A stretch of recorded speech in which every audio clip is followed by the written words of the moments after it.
Good morning student, welcome to the alpha class physics. आज हम start करेंगे refraction from denser to rare.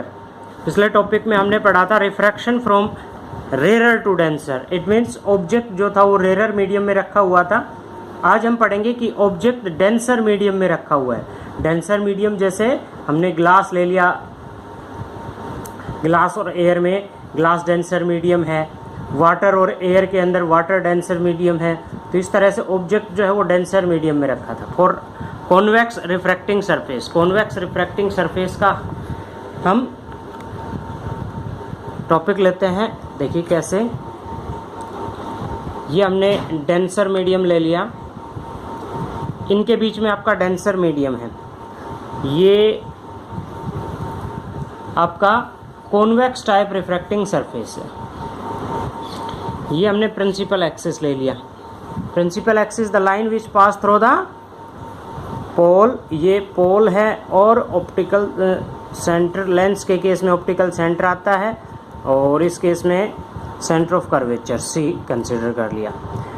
Object रखा हुआ है यहाँ पे इस पोजीशन पे, ठीक है। ऑब्जेक्ट को हम पॉइंट ऑब्जेक्ट कंसिडर करते हैं, रे जाती है इधर। जिस पॉइंट पे ये अपना मीडियम चेंज कर रही है, डेंसर से रेयर में आ रही है, वहाँ पे हम नॉर्मल ड्रा कर लेते हैं जो सेंटर से पास होता है। When ray travel from denser to rare it bends away from the normal, normal से अवे बेंड हो जाती है और हम इसको यहाँ कंसिडर कर लेते हैं कि इमेज बनती है यहाँ पे। ऑब्जेक्ट के साथ में अल्फा एंगल, इमेज के साथ में बीटा एंगल, प्रोसीजर वही है, और सेंटर के साथ में गामा एंगल। यहाँ से एक परपेंडिकुलर ड्रान कर देते हैं एम पॉइंट, इसका हमने नाम रख लिया डी पॉइंट। तो ये जो एंगल बनेगा ये है एंगल ऑफ इंसिडेंट आई, ये है angle of refraction R, okay. और पोल से और ऑब्जेक्ट की डिस्टेंस यू, पोल से इमेज की डिस्टेंस को हमने वी कंसिडर किया। तो let us consider O P, O से P is equal to minus U, I से पी वी कंसिडर कर लिया, सी से P radius of curvature R consider कर लिया हमने, ठीक है। और alpha is the object angle और बीटा इमेज का एंगल है, गामा एंगल ऑफ नॉर्मल। तो सबसे पहला स्टेप, फर्स्ट स्टेप में हम क्या करते हैं, इन ट्रायंगल, ट्रायंगल ले लिया हमने O D C, O D C. अब देखिए इस ट्रायंगल के अंदर ये दो एंगल्स हैं, alpha plus I is equal to, दो एंगल का सम थर्ड एंगल के इक्वल होगा gamma, I is equal to किसके इक्वल होगा, गामा माइनस अल्फा। अब दूसरी ट्रायंगल जो लेते हैं, in triangle I D C, I D C. तो इसमें इन दो एंगल का सम किसके इक्वल होगा, आपका दो एंगल का सम एक्सटर्नल एंगल आर के इक्वल, यानी कि आपके पास R is equal to gamma plus beta. आपके पास आर की वैल्यू आ गई, आई की वैल्यू आ गई। स्नेल्स लॉ यूज करते हैं, using Snell's law sine I by sine R is equal to mu two upon में mu one. Angles are small तो इनको हम आई बाई आर के इक्वल पुट कर लेते हैं अप्रोक्सीमेटली। जब हम वैल्यूज पुट करेंगे इसमें mu two into R, R की वैल्यू क्या पुट कर दी हमने, gamma plus beta is equal to mu one I, इधर मल्टीप्लाई हो गया म्यू वन आई, ये वाला मल्टीप्लाई हो गया आपका। तो आई की वैल्यू क्या पुट की हमने, गामा माइनस अल्फा, ठीक है। अब हम अल्फा बीटा और गामा इन तीनों की वैल्यूज पुट करते हैं।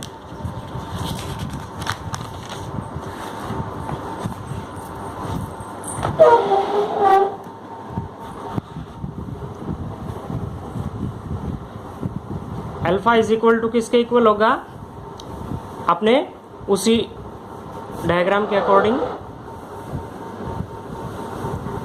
D M by O M. Beta is equal to होगा D M by I M and gamma is equal to होगा आपका D M by C M. ये वैल्यू हम उस इक्वेशन में पुट करते हैं क्योंकि थीटा इज इक्वल टू किसके इक्वल होता है, L/R वाला फॉर्मूला। तो यहाँ पे हमने पुट किया μ2 इंटू आर। आर की वैल्यू क्या थी आपके पास, गामा माइनस अल्फा। गामा की वैल्यू क्या है, DM अपॉन में CM, और minus alpha DM OM is equal to μ1 into, μ1 क्या है, गामा प्लस बीटा।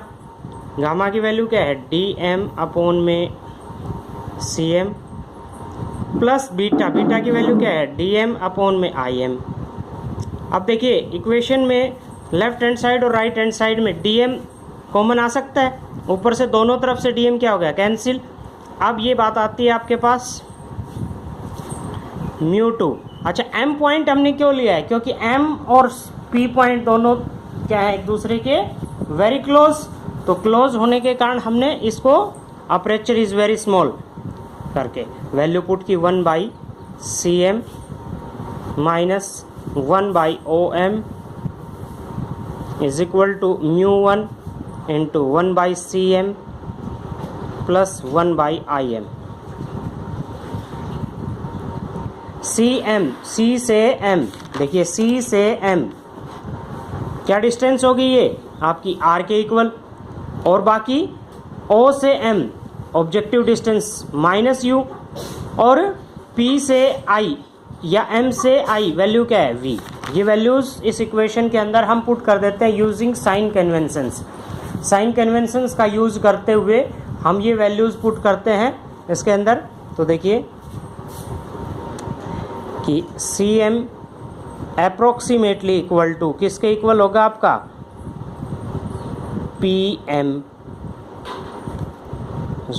PC, और OM approximately equal to PO, IM approximately equal to किसके इक्वल है, आपका PI के इक्वल।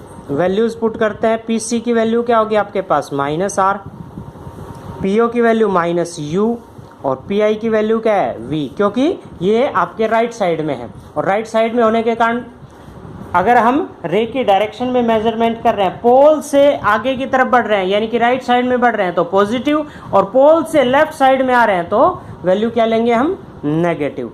ये वैल्यूज हम इस इक्वेशन में पुट करते हैं। μ2 अपॉन में 1/CM यानी कि PC 1/-R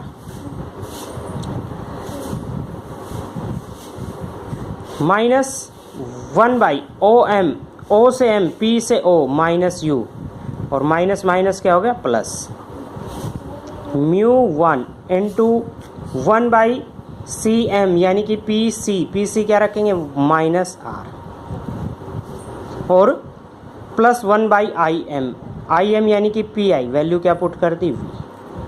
मल्टीप्लाई करेंगे μ2 अपॉन में -R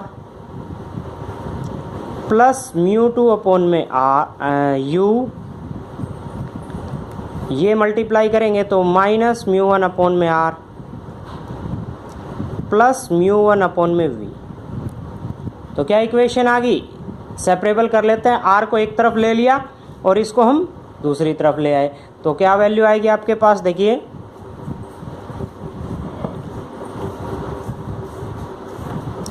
इसको हम एक तरफ लेके जाते हैं,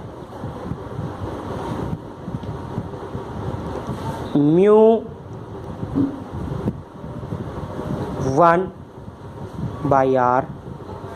माइनस μ2 अपॉन में R is equal to μ1 upon में V, और ये क्या हो गया, माइनस μ2 अपॉन में। तो ये इक्वेशन आ गई। यहाँ पे हम इस इक्वेशन को फाइनलाइज क्या कर सकते हैं, R को हमने क्या ले लिया, एलसीएम। तो क्या आ गया आपके पास, μ1 minus μ2 upon R is equal to μ2 upon में माइनस U प्लस μ1 अपॉन में V।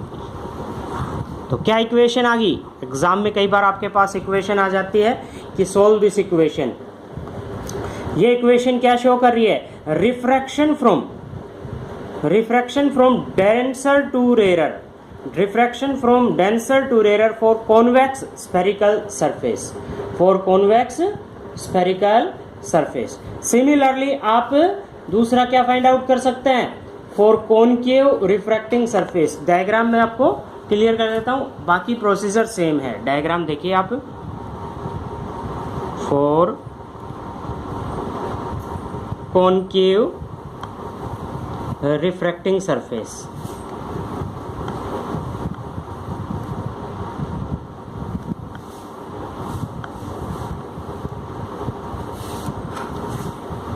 ये आपका डेंसर मीडियम,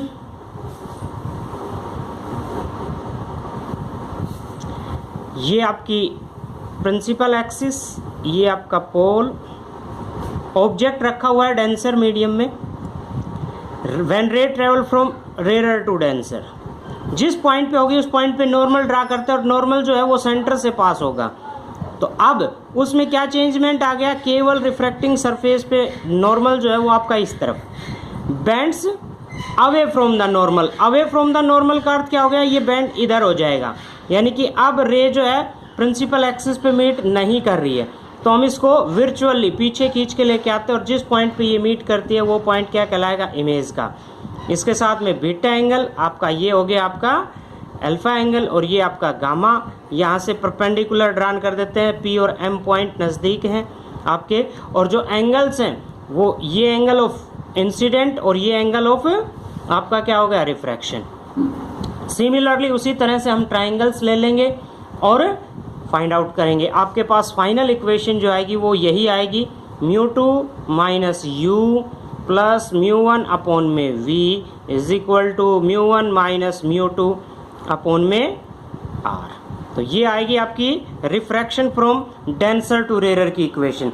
सिमिलर देखो, दोनों इक्वेशन सिमिलर हैं, μ1 माइनस μ2, μ1 माइनस μ2, μ2 अपॉन में माइनस u प्लस μ1 अपॉन में v, दोनों इक्वेशंस आपकी सेम आएंगी। ओके, तो आज हमने पढ़ा refraction from denser to rare for concave spherical surface और कॉन्वेक्स रिफ्रैक्टिंग सरफेस।